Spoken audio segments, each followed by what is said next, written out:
Personnes tuées en l'espace de 12 jours, qu'ils se sont mis à exploser les maisons. Maintenant, on ne les démolit pas simplement avec des bulldozers, ils mettent des explosifs, ils incendient les maisons. Il y a donc y compris des enfants qui ont été tués et ils ont aussi appliqué la méthode de l'expulsion des gens. Et à Jenin, notamment, il y a 20 000 personnes qui ont été expulsées du camp de réfugiés de Jenin. Tulkarem, c'est la même chose. Ils sont en train d'expulser les familles. Et vous avez eu un massacre de 10 personnes à Tamoun, c'est-à-dire dans la région de Tuba récemment. Et donc Israël démolit également Jérusalem, tout ce qu'il y a autour. Il y a eu 30 maisons démolies en une semaine et également dans la région de Bethléem. Donc je veux dire que la colonisation à grands pas.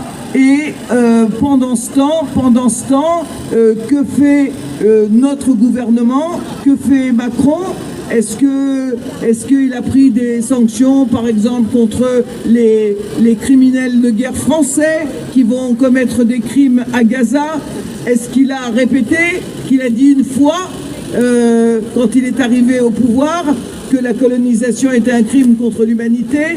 Non, pas du tout, pas du tout. Notre président, comme je le disais tout à l'heure, a rien dit non plus quand on a dit que les colons allaient désormais avoir des actes de propriété sur des terres illégales en Cisjordanie. Au contraire, il a annoncé à Netanyahou qu'il n'y a pas de problème, les entreprises israéliennes, contrairement à ce qui s'était passé à Eurosatory, où il avait dit à un moment, il y a vraiment de la friture là, c'est dû à quoi?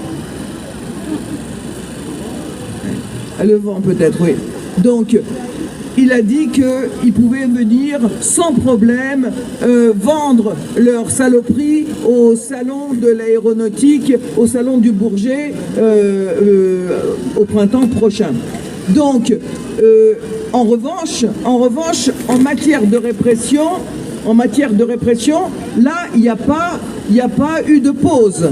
De répression de qui? Non, mais pas de répression des criminels de guerre français, etc. Je parle de la répression des militants et militantes qui militent pour les droits des Palestiniens, pour le droit international. Alors, je vais laisser deux jeunes, s'ils veulent bien venir ici, Hicham et Maïs, en parler, mais tout d'abord vous dire que cette répression, elle a